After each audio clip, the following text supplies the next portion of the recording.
Hello friends, I welcome you all on my channel, The Opinion Platform. Today is very important day for the history of Bahujan movement. Today is the birth anniversary of one of the giant Bahujan icon, Manyavar Kanshiram. On 15th March 1934, a boy was born in this country full of injustice on the basis of caste, creed, race, gender, and the most dangerous of all discrimination in India is still the caste. And that boy later on came to prove himself through his sheer struggle, Manyavar, for the Bahujan movement. This Manyavar diction is used for this icon whose name is Kanshiram. Manyavar Kanshiram has struggled immensely in his life. He has fought for the equality, justice, fraternity for all those people. Manyavar Kanshiram is known to have sacrificed his life. To speak on Kanshiram, today we have a scholar, a very important student leader and scholar, Dr. Chandrasen. Chandrasen, I welcome you on my channel. Thank you. All of us know that India is going into General Assembly election, Lok Sabha election in 2024. Lok Sabha election is approaching. Today at 3 o'clock, Election Commission of India has said that press release or press conference will be done in which the final dates of election would be declared. And after the declarations, all political parties, political individuals and whole country would in a way be geared up to participate in this the festival of democracy called election. All of us know that 2024 election is also going to be a globally important election because BBC has reported and all global agencies have reported that 60 countries of the world are going into election, and India is one of the most important country out of those 60 countries. In such important country, election is in the discussion, and no election can be the discussion, no discussion on the election can be complete without the mention of Bahujan politics, at least today in 2024. We know Dr. Chandrasen as a scholar whose writings are easily available. You can type his name on YouTube everywhere and you will find his lectures, you will find his articles, you will find him as a public intellectual as well. My first question to you would be, what has been the image of Kanshiram, at least for you? Thank you, Dharmaraj, for inviting me at your platform, because it's an opportunity for us. And that particular word which I am using, opportunity, just reminds me of Kanshiram, because he always says in the politics that the sons and daughters of Ambedkar, they were not given opportunity in this country. So I have come here to give them opportunity in the politics, and later on his image, his work, if we read his speeches and go back to history, whatever he have done, it's the kind of leader who has changed not only the Indian politics but changed the paradigm shift in the Indian politics, the whole methodology, how to see each and every issue in the politics. His grammar of politics was very different. So thank you once again for inviting me and discussing and debating about Kanshiram on his birthday. So thank you very much. Before we speak at length about Kanshiram, it is very important even for my audience to get to know a little bit about you, that how is it that scholars like you, who come from the place which is otherwise known to be a very small place called Kaushambi, right? Kaushambi is a near district by the side of Allahabad, I would say. And then you have done your schooling, as you have just informed me, from Navodaya Vidyalaya, which is a very prestigious model of education in India. My question to you, that despite belonging to the marginalized community, or I must say caste, how did you end up in 2004 at a prestigious model of education, Navodaya Vidyalaya? That's let's start with the Kaushambi, because the word Kaushambi, once again, we need to see from the politics of BSP, because Kaushambi earlier was the part of Allahabad. When the BSP government came in 2007, the full-fledged, but before that, Kaushambi, it was the BSP government who bifurcated Allahabad into two districts. One is Allahabad and then Kaushambi in 1997. So that was the politics of Kanshiram and BSP and later Bahenji. So we will be discussing, but yeah, to your questions that the prestigious institution like Navodaya Vidyalaya, of course, it's the great contribution of Rajiv Gandhi government in 1986.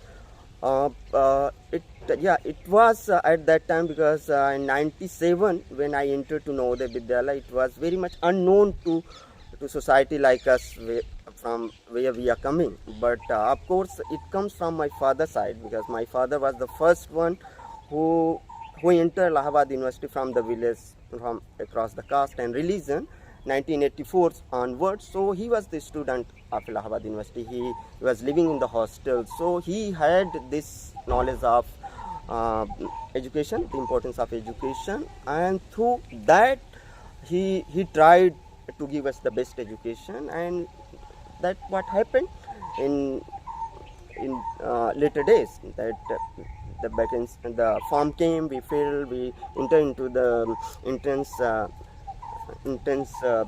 examination. I was the first one from my village who got the opportunity to enter to the Navodaya Vidyalaya. One of the most prestigious education model in India, the most talked about. Where in 2007 you went to do your graduation from the university which is still has the highest, the credit of giving the highest number of prime ministers to this country, which is University of Allahabad. In 2007 when you joined the Allahabad, just after the Navodaya Vidyalaya, and all of us know that Navodaya Vidyalaya students cannot be treated, cannot be taken lightly, cannot be treated casually. So how would you recall your graduation days in Allahabad University? Yeah, that's because since we are talking about the Navodaya Vidyalaya education system, so when I got my degree in 2004, then I filled a form, entrance form for University of Allahabad. So the entrance exam date was approaching. Then one of my village member, he asked me that how many universities you have applied for your entrance. So I said only Allahabad University. Then he said that how come if you are not getting a seat in University of Allahabad, then what will you do? Then I said no, I will get it, because I had this confidence of Navodaya Vidyalaya. I got admission in general rank in University of Allahabad. So that's one episode. But of course, when I entered into University of Allahabad, then there was a student politics there. So we know the student of politics in Allahabad. It's like money and muscle power is there.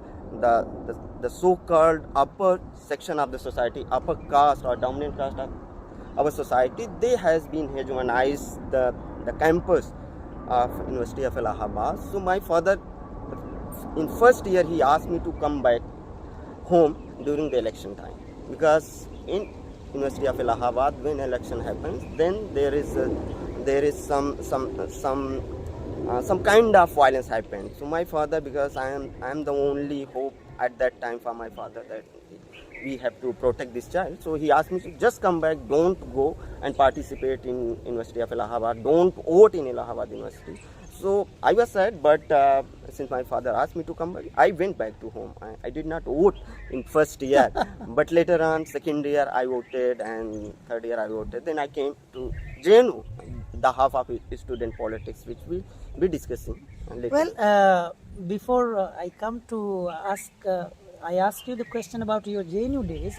You have spoken two important aspects from your University of Allahabad days. One is that you have taken, or you were given admission, or you qualified in so-called general category. And another, you said protection. Your father was worried that if you will stay in the campus of University of Allahabad during student election, you might not be protected.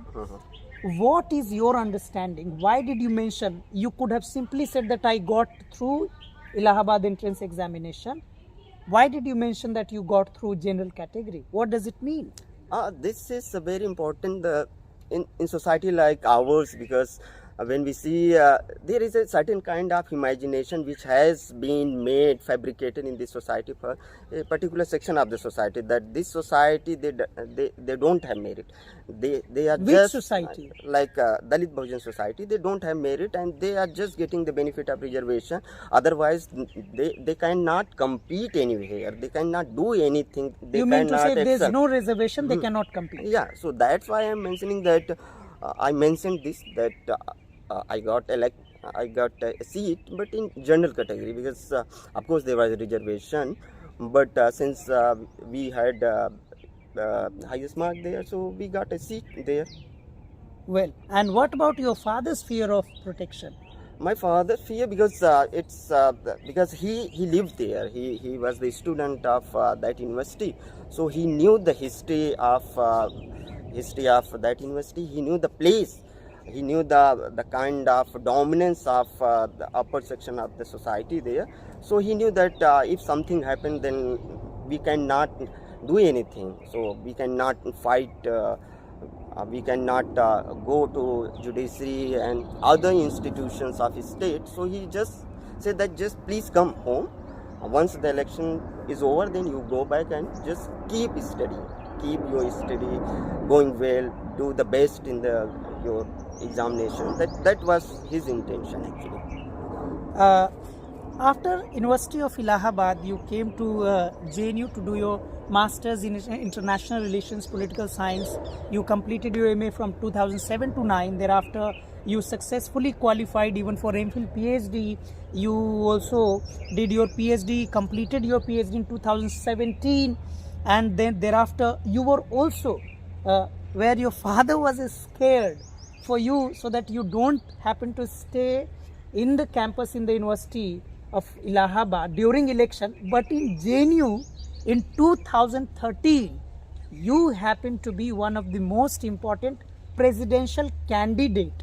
Did you inform your father that you participate in politics, you do politics, and you are contesting the presidential election of the most sought after election, university election in India, which is JNUSU, Jawaharlal Nehru Students Union election? So that's interesting history and journey altogether, because it's not only I informed my father, but my younger brother who came and supported us during the whole election time in JNU 2013. So of course my father supported that. Yeah, of course you have gone from Allahabad and you just explore your own journey, because my journey just limited to University of Allahabad. Now you are more educated and you got the bigger opportunities there. Just go and explore your own world. So there was no such limitation from my father's side, but he was just little bit concerned about the politics and all, but he just supported and he said just do whatever you want to do, but you have to carry forward your studies as well. So that was very clear from my father's side. But of course the JNU days politics, which we were the part of the politics, it was the not mainstream political organization, a group of students where we formed concerned student and independently, lack of any resources and political organization, we fought and we tried to put our discourse there, that how there is a relation between caste and class, how gender politics should be there. So all sort of debate which we raised at that time, that the result we have been witnessing nowadays in JNU and across the country. While studying in JNU, you also have the opportunity to go on a scholarship to China, and after your PhD you also got one of the most prestigious postdoctoral fellowship in New York, which is called India China Institute New School, New York. After you have completed your BA from Central University, which is Allahabad, again Central University MPhil PhD, MPhil PhD from JNU, then PDF from a place like New York, and thereafter you worked at, you have been working for quite some time at IIPA, which is again under the Home Ministry, and at present you are working as an assistant professor of political science in Galgoti University.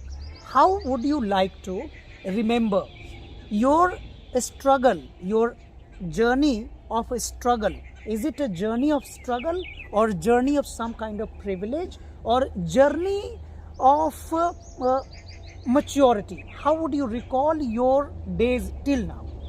Uh, of course, it's struggle, but we have to define struggle in different ways. But of course, I would say it was a struggle in terms of financial way, but I enjoyed. It was the journey of achievement. It was a journey of opportunities. It was a journey of exploring from a small village to going To New York. to New York, to Shanghai and Beijing. So it was all sort of mixed journey where I would say I financially we struggle, but in other side of my journey I enjoyed, I explored, I learned and unlearned many things. So the struggle, the term very struggle, I won't say that I should have some victim card that coming from this background didn't have anything, but I studied, I got JRF, I studied, I got a fellowship from ICSR.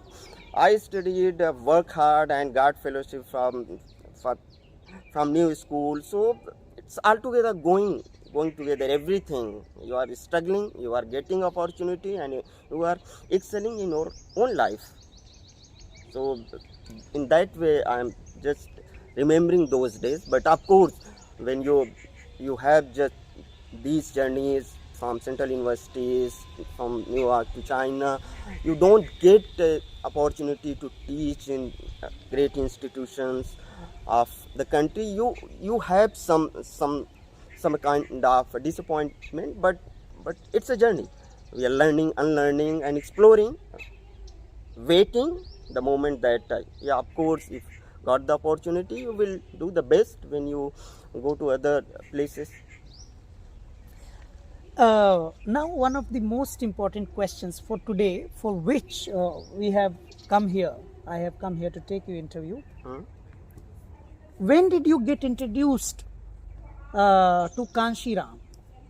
Yeah, it's a very important question because now I'm going to criticize JNU because it's when I came to JNU, it's all the class politics, all Marxist politics, and I was the first one in my center and school who tried to do PhD on Dalit politics and issues of social exclusion in China, ethnic minorities. So my JNU, the professor, they discouraged me that since this topic does not belong to this center, you can go to sociology center where you can explore ethnicity and caste.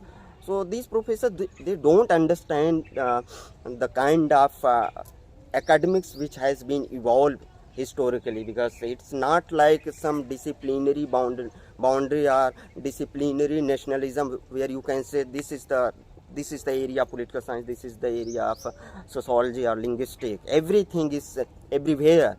So it's an interdisciplinary approach. Then I convinced the senior professor, my supervisor was with me. Then we managed to pass our topic and I managed to did my PhD. So during that PhD time, I started reading about the caste, Dr. Ambedkar and Kanshiram.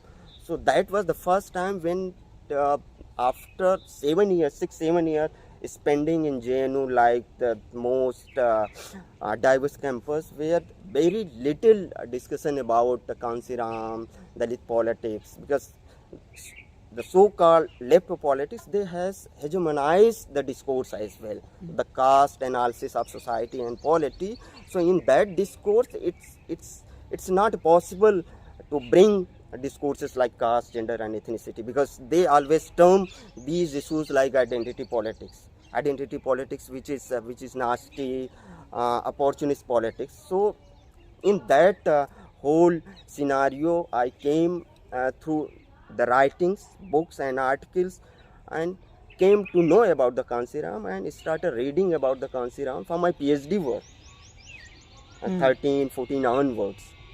So that's how I came to know about the BSP politics and Dalit politics. You have just criticized in strong words. You started your answer with the criticism of JNU, were you introduced to Kanshiram and Babasaheb Bhimrao Ambedkar's struggle and BSP and identity politics?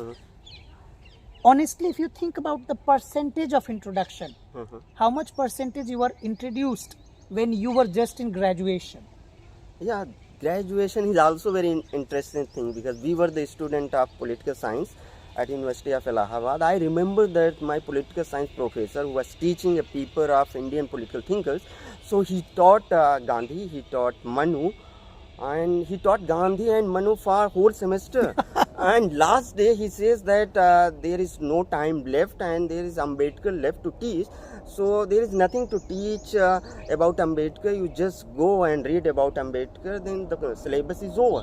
So in this way, this man, he completed the whole syllabus without teaching and introducing about Ambedkar. So that was a disappointment for me. But later on, when I came to JNU, through other teachers and attending their lectures, I started knowing more about Ambedkar. But Kanshiram, still there was some time to read and discuss when I started about my PhD. Then after 4-5 years spending times in JNU, I came to know about the Kanshiram in full length. Basically, you were saying that despite being a student of political science in the university like University of Allahabad, Jawaharlal Nehru University, you were introduced quite late to Kanshiram. Would you basically blame it, the university or the culture in the universities, in the Indian universities, or your own lack? No. Or the syllabus? Let's see the way the whole Indian education system has been formulated and implemented by Indian state. So of course there is a lacuna in our education system where the leaders, the issues of marginalized class has been systematically marginalized, neglected by the Indian academia. So that's one point is there. But another aspect of the society is there, since Ambedkar is there. But the teachers who are teaching there, they are mostly upper caste, so-called upper caste of the society, and they are the least interested in teaching Dr. Ambedkar. So another question is the questions of representation and reservation in higher education. Since we find very few teachers from the marginalized section, so there is no scope of teaching Ambedkar or Phule or Kanshiram universities like Allahabad or other universities, because a person coming from same socio-economic background, they are more interested to teach. A Brahmin will more interested to teach about Manu and Kautilya, but a person coming from OBC and SC/ST background, they are interested to teach and learn about the Phule, Kabir, Ambedkar and Birsa Munda. So that's the caste positioning in our society. So I would say that it's the lacuna of intellectualism in our country as well. Because if you are intellectual, if you are professor, then you have to just project yourself as an enlightened man, as a professor, to teach any topic, to discuss about anything. Despite having your own identity, you have to just forget about your identity. From Rawlsian perspective, I would put in this way that it's a veil of ignorance, that you have to ignore your immediate identities like caste and religion when you are finding a syllabus. And if you are going to teach about the caste and gender, then you have to, for me, if I'm a male, then I have to forget about my male identity while teaching gender issues. So I have to teach honestly what the gender issues are. I don't have to remember about my male identity or caste identity or religious identity. So that is also a lacuna in whole intellectual tradition of India. Okay, you have referred in your answer identity politics as nasty and opportunist. So when you call this identity politics as nasty and opportunist, what do you exactly mean? Who believes this? Is it your belief or is it your experience? How do you see this? It's not my belief. While I was discussing about the nasty politics, the way the left politics in this country, the mainstream politics of BJP and Congress, the way uh, they have portrayed identity politics in very negative way. Uh, if we trace the history of Indian politics, there was a hegemonic era of Indian National Congress, Rajini Kothari and all. They have just termed that Congress has become a system. That's why the marginal issues, it's was not possible for marginal issues, the issues of identity for that matter, to come up. But 60s and 70s onward, when there was decline of Congress, then regional parties and their issues that came up, the leaders from marginalized section, they came into the politics. So my understanding of identity politics is the politics which talk about the identity of a particular section. The identity is not always in a negative sense, which has been portrayed in the society. The mainstream society, they put you in certain boxes from where they see you. But when you define your identity, when a woman defines his identity, a Muslim defines his identity and assert, so the identity politics for me is assertive politics, the politics of assertion.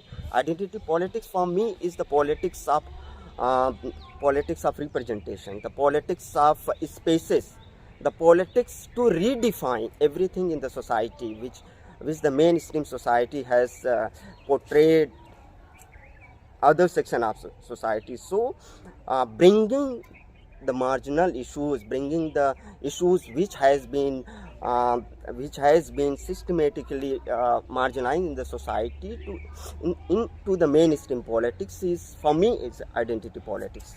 It's not something which is some monster is coming and it's diluting the class, the Puritan politics of class and developmentalism. So you have to discuss everything in the society, because our society is so diverse. So we need to discuss about the caste, religion, ethnicity and gender. So if someone is discussing about their caste, assertion and identity, and gender identity, or the sexual minority, LGBTQ. So these issues are very important issues. It's not only in Indian society, across the globe people are discussing about their identities. Yeah. But why would you call it? In which context do you think it is called as nasty and opportunist? Who called it? The left and the Congress and the BJP, they always says that since we are discussing about the Kanshiram, when the Kanshiram and BSP came into the politics, they says that since Kanshiram came and caste came into the politics, the casteist politics has been started. It means they were assuming that from Nehru's time, it was so much the secular politics was there, so much it was, so the politics like some pure thing were happening. Now the caste has come into the politics. The caste politics, the issues of caste was very much there during Nehru time, Indira Gandhi time, even BJP time today. So it's how would you see? If some issues are coming, then you say that it's the caste politics has come through Kanshiram and BSP. So it's a wrong way of portraying Kanshiram and BSP or any political parties who raise the issues of caste discrimination or social discrimination in the society. Okay, you have been attacking left politics, the communist politics, so to say directly. Do you think that Ambedkar and communism, the politics of communism, both of them are enemy of each other, adverse, opposite? If we try communism and Ambedkarism, how do you see? Communism and Ambedkarism is, if we analyze the writing of Dr. Ambedkar and speeches of Dr. Ambedkar, Ambedkar says that there is a difference between my politics and Marxist or communist politics is the difference of means, ways and path. The end is similar.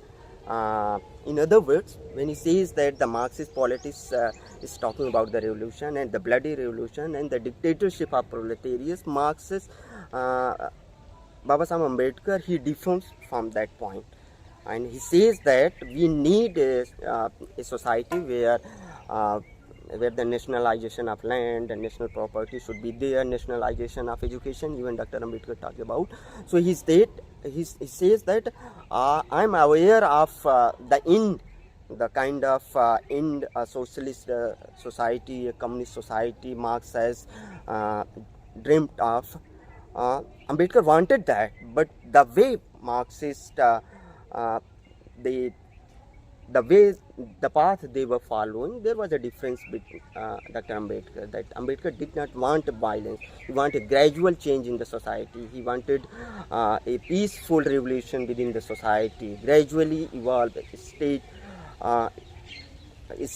will serve the purpose of changing the society and modernizing society. So that's the one difference which Dr. Ambedkar we can see from his writing from Buddha or Marx. The last writing which he delivered his speech at Nepal when he was invited to Nepal. So he delivered the speech and says that the whole dictatorship and authoritarian nature of Marxist path I don't like, but the way Marx has visualized the society and dream of the society, I do have agreement with Marx on that point. Do you think Kanshiram and Ambedkar both are the names or sides of the same coin, or a difference, or what is the difference if you see any difference between Ambedkar and Kanshiram? There was a big difference, and that I won't say it's a different. I would say it's a continuity. If we see the history, intellectual history of the world, then we find that there is a liberalism, then there is neoliberalism. There is classical liberalism, starting from classical liberalism to liberalism, neoliberalism. Then we see the intellectual history of Marxism, starting from Marxism to neo-Marxism and Gramsci and all. So I would say Ambedkar and Kanshiram in that continuity. What Ambedkar has started, Kanshiram tried to materialize it in a real sense. The Kanshiram politics, and if you listen the speeches of Manyavar Sahab, he used to say that since Ambedkar has written and collected so many books, the time has come that I have to collect and gather the people. I have to implement his ideas. So I would say that it's the continuum from Ambedkar, Phule, Ambedkar, or Buddha, we can say, from starting from Buddha, the Phule, Kabir, Ambedkar, and the Kanshiram. So there was a difference of the way they were functioning. Ambedkar was writing an intellectual history, he was debating with Britishers and Indian state. So he was creating a space constitutionally where the new generation can lead the society through that rights. Whatever he has given the right in the constitution, Kanshiram, basically he tried to implement those rights in real sense. Ambedkar has given the right of equality. So he wanted to bring those rights in the politics, where he says that बाबा साहब के बच्चों के बिना मैं देश का शासन चलने नहीं दूंगा. So Kanshiram wanted equality in the politics as well. Why BJP and Congress and the dominant community, they will become the ruler of the society, they will continue rule the society. Why can't Dalit Bahujan, they can rule the society? So whatever Ambedkar has conceptualized, understand and written in the constitution and book, Kanshiram was just trying to implement those things in a real sense. Okay, so do you mean to say that somewhere Ambedkar conceptualized the rule of all sections of society, kind of equality, egalitarianism in the society, but Ambedkar failed and Kanshiram succeeded? Let's see, Dr. Ambedkar has different, if we see Dr. Ambedkar, I would say Dr. Ambedkar in different phases. Dr. Ambedkar as a child, Dr. Ambedkar as a student, Dr. Ambedkar as a social reformer, where he was burning Mani Smriti, protesting for equal spaces for public spaces like Kala Ram Mandir and all. And when Dr. Ambedkar into in constitution making, so then there was a next phase where Dr. Ambedkar as a law minister. So at that moment we can say that was Dr. Ambedkar as a administrator. Then Dr. Ambedkar formed political organization. but he could not form a political party. RPI came in 1957 after his demise. What he conceptualized. So last phase of Dr. Ambedkar, of course, he was doing two things at the same time. He was just exploring religion. So last phase, I would remember that Dr. Ambedkar as a religious leader, but later on he was also trying to come with a political party. We can raise the issues of marginalized section, but unfortunately there was his demise. So he could not do or explore too much in Indian politics. He was a man of intellectual knowledge so much. So because of his health, the early demise of Dr. Ambedkar, many things were left. Many things were unexplored by Dr. Ambedkar. But after his demise, there was RPI, a political party came, but that could not succeed. But in 1970s, later on, when Kanshiram came and he formed BSP on Dr. Ambedkar's birthday, so that we have seen that last 60 years, whatever Kanshiram learned from Indian politics, learned from Dr. Ambedkar's writings and his activism, he implemented through his policies when BSP came into the power. So it was not a matter of failure or success. It's a delimiting basically. Because we have to explore other aspects of Dr. Ambedkar and Kanshiram. So they have different tone. They were debating and acting in different era, and they have different responsibilities. Dr. Ambedkar has responsibility of writing constitution and even equal opportunity and right for the whole masses of the society. He was exploring altogether a religion, so he became a religious leader. So Kanshiram has different time and era, and he explored different things. You are saying that the comparison cannot be done.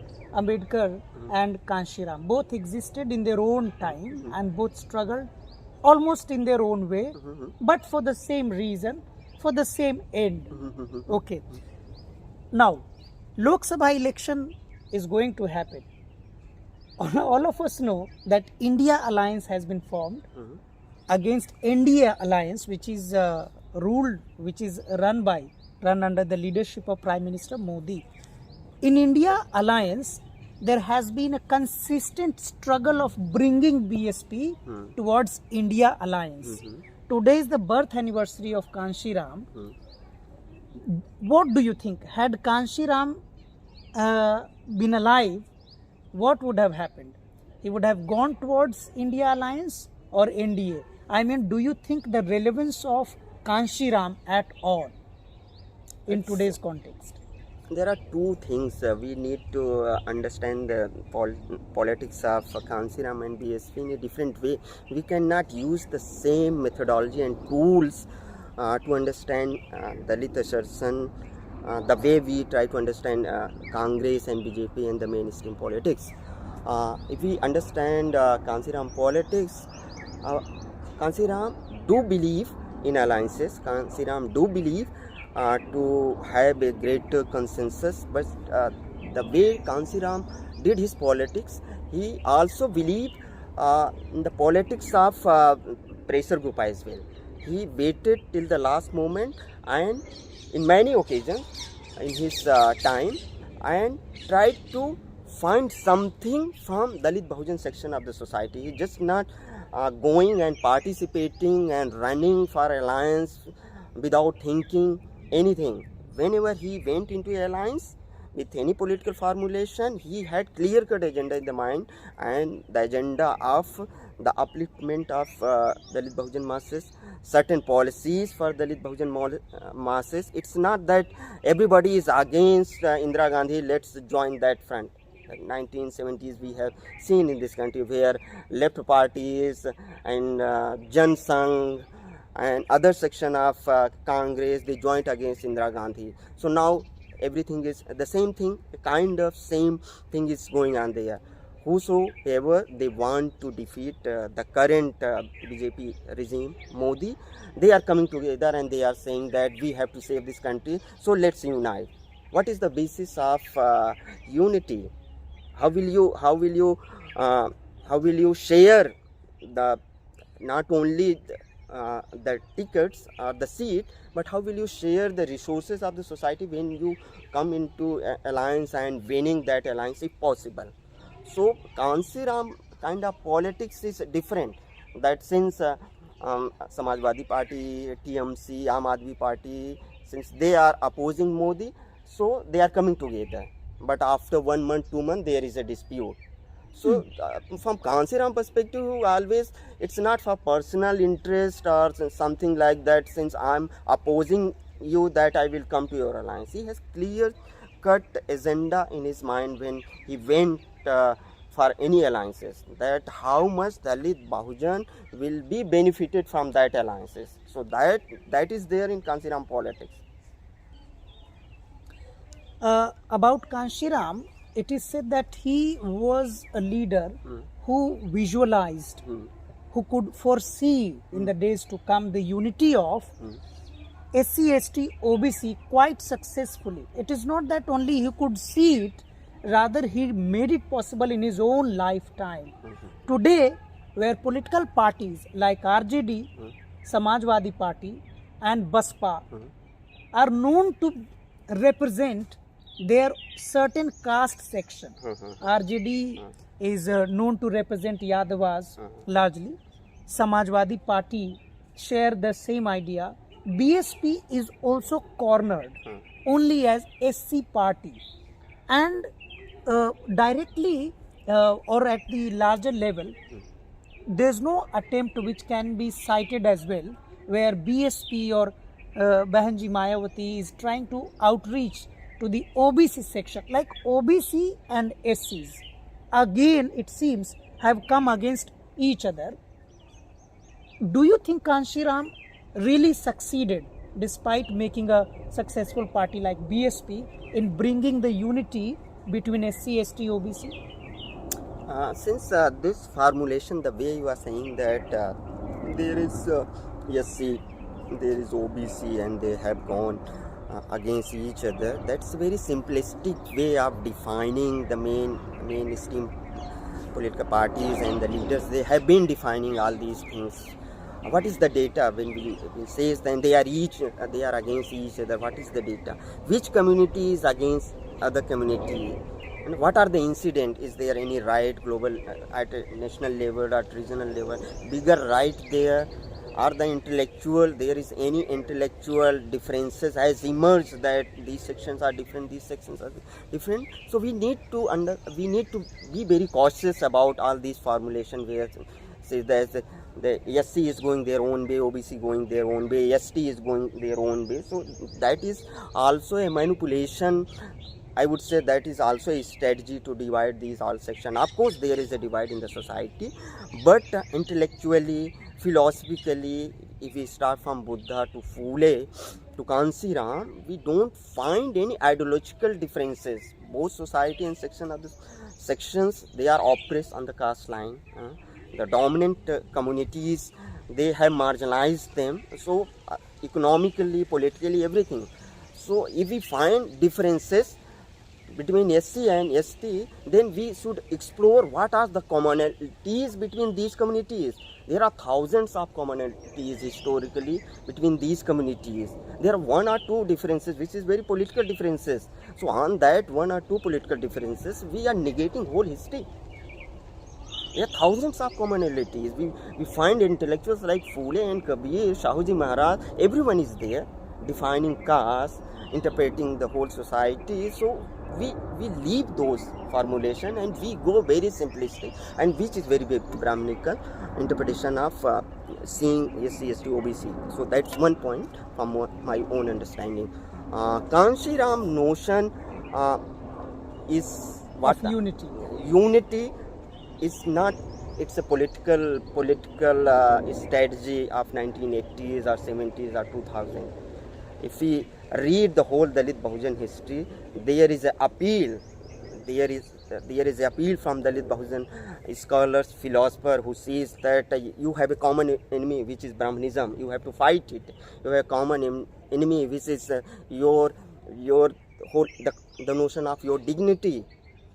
How you have been portrayed in the whole religious texts, Shastra and Smritis. So that commonality is there. So on that formulation, both Ambedkar, Kanshiram, they tried to work for the upliftment of the whole society. Dr. Ambedkar has been writing too much about the OBC section, tribal section in his personal writing and constitution. He was just trying to explore what are the ways through which we can give them some certain kind of right. So that continuity we have seen in Kanshiram politics as well, that these are the common enemies. He defined the politics that there is a, like in Marxist politics, there is a primary contradiction and secondary contradiction. So in whole Marxist literature, you will say that the class and imperialism is the primary contradiction and the social contradiction are lesser contradiction. So if we apply these methodology in Dalit Bahujan politics, we would say that Brahmanism is the primary contradiction, right? So your own contradiction within the society, they are the secondary contradiction. So we have to fight and emancipate everyone or the 80% of the population from the clutches of Brahmanism, which is very unique, which is nefarious, which is not, we cannot imagine certain this kind of social structure in the history of the globe. Racism has been diminishing. And the whole Holocaust, which Hitler has unleashed, it's the debate of past. But the caste system, it's coming in new avatara every day. So that is primary contradiction, of which not only Ambedkar but Kanshiram they did understand all these things. So in that understanding, Kanshiram was operating.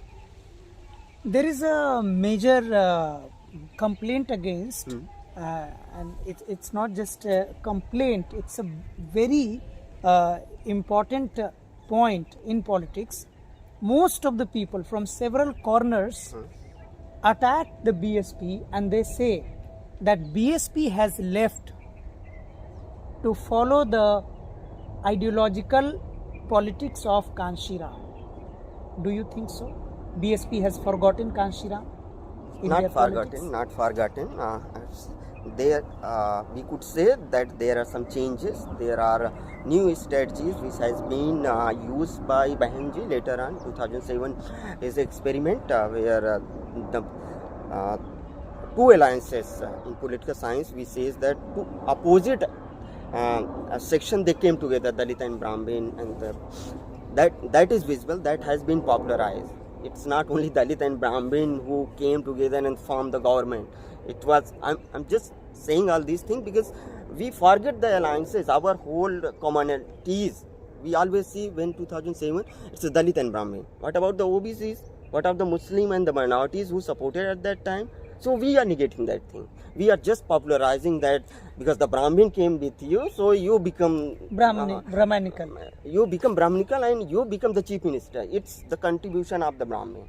What about the contribution of the whole section of the society which consistently working together and came at a point where this section was forced to come to you? Which section? The Brahmin and the upper section of the society, so-called upper section, they were forced to come to Bahenji because there was a different setup at that time. The Samajwadi party was there, so they didn't have any options at that time. Now they have options like BJP, so they are all going behind the BJP. So at that time they were optionless. They cannot go with the Samajwadi party. There was a different kind of politics going under the leadership of Mulayam Singh Yadav ji.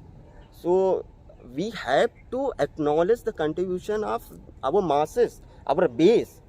So that's one departure of my whole understanding, how we actually see the politics of Dalit Bahujan in this country. BSP has consistently, why I'm repeatedly taking the name of BSP, I should also clarify, because I don't believe that Kanshiram is only the individual property of BSP, so to say, but BSP was formed by Kanshiram, leader of BSP was chosen by Kanshiram by himself, and he hoped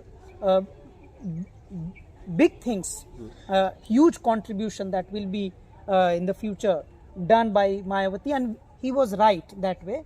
Mayawati ji contributed immensely in the life of so many marginalized communities. But they say, since BSP is consistently losing elections, either it is legislative assembly election, which is Vidhan Sabha election, or general assembly election, which is Lok Sabha election, and it has done quite poorly. Of late, BSP has decided that they will also participate at the local body elections. For the first time, I think the last time, BSP participated in local body elections. Before that, there is no history. Do you think that Kanshiram's politics, his ideology, is dead? BSP, since has become a party, so it is surviving like any random party. Yeah, this has been a criticism of BSP. The way BSP has been functioning for last 1 decade, the kind of politics Bahenji is doing there. Because we have the imagination of Bahenji of 80s, where she was delivering a firing speech, active everywhere at the age of 20s and 30s. So now Bahenji is at 60s. We are just comparing. I'm just trying to compare these things. So of course, the way she has promoted her nephew Akash Anand as the next party leader of BSP, so this is a valid criticism. That criticism has been coming up because that is not the style of Kanshiram, where because he has chosen Bahenji, and Bahenji is not from his own family, and the kind of politics Kanshiram Not even from his state. So Kanshiram politics, when he entered the politics and when he left the job in Pune, assistant scientist, and he came into the politics and he decided that I will not open my bank account, I will not marry, I will not go back to my society. So we have seen Kanshiram in that way. So now since he left everything and he says that whole Bahujan Samaj is my Samaj, so there is no chance of going back to family, so no affiliation to family. Now Bahenji is going back to family. So that is unfortunate. That is unfortunate. That is not expected by everyone. So that's one issue. But of course, since you have been mentioning about, I was thinking about the losing of Bahenji from Vidhan Sabha to Lok Sabha. I was thinking about which party is not losing after the rise of BJP. Tell me. What is the condition of Congress? What is the condition of left in the politics?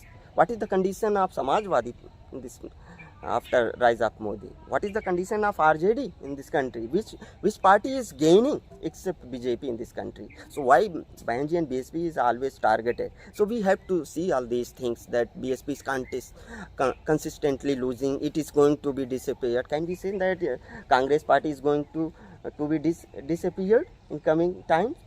Can we say? Only BJP is saying that we will demolish Congress. We'll make Congress Mukt Bharat there. Mukt Bharat say. Can any intellectual say that if the same thing happens in the next coming election, the way they are interpreting and analyzing BSP decline, can we say that Congress will decline and decay and it will the party of the past and history? We will go into Ten Murti and find some archival resources and try to do some research on Congress, or RJD, or left, or TMC. So we have to just understand the way things are there, the way intellectuals, politicians and the journalists, they have been formulating and analyzing whole Dalit Bahujan assertions. So there is my difference. That's my problem with whole analysis of not only BSP, today's BSP. If we go back to from Dr. Ambedkar onwards, there is some kind of, I would say it's not a honest intellectual analysis of any Dalit Bahujan leader or political party in this country, especially from the upper so-called upper section of the society's dominant class of the society. Yeah. If I ask you to summarize your ideological understanding about Kanshiram away from BSP, away from any other state, political parties. How do you think and when do you think that Kanshiram has any probability of striking the chord of national politics in the days to come? Like Ambedkar came back, I should explain my question. People expected that Ambedkar was dead in 1956 and then he was dead forever. But suddenly, the spectre of Ambedkar came to be alive after he was conferred with the Bharat Ratna by Vishwanath Pratap Singh government, if I am not wrong.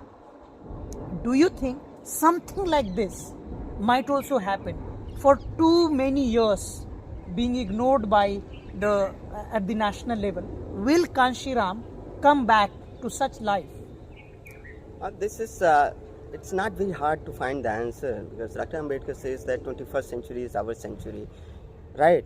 If any perspective, if Marxist perspective, analyze till the exploitation would be there, the Marxism, the relevance of Marxism would be there. Since from South Asian context, it's not only the decline of BSV, we can find and see other aspects of the rise and assertion of Dalit Bahujan movement across the globe. If you go from the boundary of Indian state, go to United States, go to European societies, Dr. Ambedkar's statue has been installed in various universities. There is a whole debate of caste and rules in American universities and global firms there. So everything what Ambedkar has written about the 21st century, these things are happening since this time is the era of the rise of Hindutva politics and the rise of Hindu nationalism. So we could not see other things are also happening. People are there who are writing and doing best, and the whole legacy and the philosophy of Dr. Ambedkar has gone beyond the Indian territory. Everywhere. A few days back, one JNU professor, last year, he has given the writing and speeches to the Chinese universities, and now China is going to research on Dr. Ambedkar. I have been in China in 2017 and 18, where I have seen that in Chinese university, people are interested to know about the caste and Dr. Ambedkar. The first question, if you enter any Chinese university, they ask about who is Dalit and Brahmin there. Why Brahmin are so nasty there? Why? How come you have made a system where a human cannot touch to other human? You can, your dogs and your pet, they are roaming around in your kitchen and everywhere, and a human is denied. So Chinese and Europeans, they cannot imagine certain kind of things there. So I look all these things in a global perspective, in a larger spectrum, where I find that Kanshiram and Ambedkar, the slogan you can find, the slogan of Kanshiram and Ambedkar at the street of Newark and Washington. The whole Rohit Vemula issue, you go and find the most of the protests happen outside this country. They were amazing, the protests, amazing the slogans.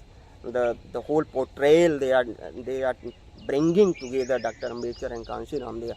So of course the relevance is more. The society is going to be read more about these leaders in coming days. Last question I would ask, from the perspective, as you have explained to me, that how Kanshiram sacrificed his whole life. He left his family, he left his estate where he was born, he shifted to Uttar Pradesh. He was not from Uttar Pradesh. He took a strong vow that he will never return to his family in which he was born. Rather, he served and worked for everybody. Do you think a scholar like you, belonging to marginalized community, if Kanshiram would have come to know you, do you think you would have stayed in Delhi, or he would have asked you to go back to your place called Shambi and struggle there to serve your people while joining active politics? I'll go to the concept of bomb safe as well, because when Kanshiram basically mobilizing the working population, the the SC/ST communities, OBC community who were in government employees. So he gathered them, and he says that you have two jobs. You have to work for the society. One is you have to pay back the society, meaning you have to economically pay so that I can run the society. But at the same time, he says that you are the intellectual hub of the society, because you are educated. You are the first generation, second generation who got opportunity to go to university. So you have intellectual knowledge. You have knowledge, certain kind of knowledge. So you have to use that knowledge. I will use your knowledge to mobilize our people. So that's one understanding of Kanshiram here. He says that we need educated people. We need certain kind of people who can work in the society at a political front, but we need a certain section of the society who are working for the state, under the state, and there is a family, so their importance is as well in the society. So his understanding of a person who are in the service sector is their importance is of course there. If he sees that we need youth to change the society, then of course he approached many youth like Bahenji. He approached. She was just a student preparing for UPSC, and he approached. Although his father, Bahenji father, denied and just scolded him, just go away. But he knew the potential of Bahenji, so he approached many times, and he bring her from that den and made CM of this country, of the largest state of this country. So he knew the potential of youth, where youth has that potential in politics or in academics, or because this is whole understanding of Kanshiram, that if you are working in a service sector, you have to do that. If you have potential in politics, then come and join the politics. So that's the whole understanding of Kanshiram. To conclude this interview, we have spoken, you have spoken at length. I have asked you many questions about Kanshiram, his perspective, his relevance in the politics, either in the state or at the national level.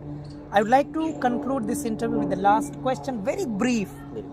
Do you have a desire to join active politics? Of course, I do have desire, because since let's put it in this way, that because this country is the country of elections and politicians. Everybody wants to join the elections, right? So one party leader shifting from here to here, from within 24 hours they are changing the political parties. We have seen such examples from mainstream political party.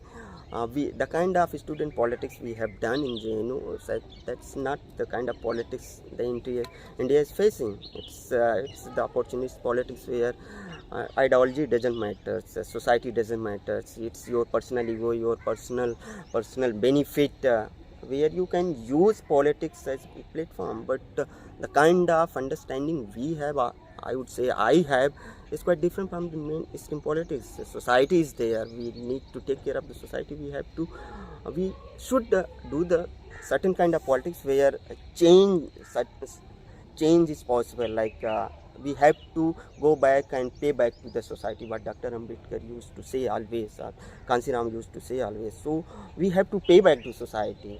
We are not going for our own benefit. So that's my own understanding. So right now I'm teaching, I'm a professor, so I'm happy with my job. But you have a desire. Of course I have a desire. Friends, you were listening very important interview with Dr. Chandrasen, and he has extensively done politics since his graduation days. He has almost spent his student life into politics for about 15 to 20 years, I would say, with such a vast experience in politics as a student, as a thinker, as an ideologue, because you have also been invited in previous elections to speak in the mainstream politics, to deliver speeches on behalf of your leader of your locality.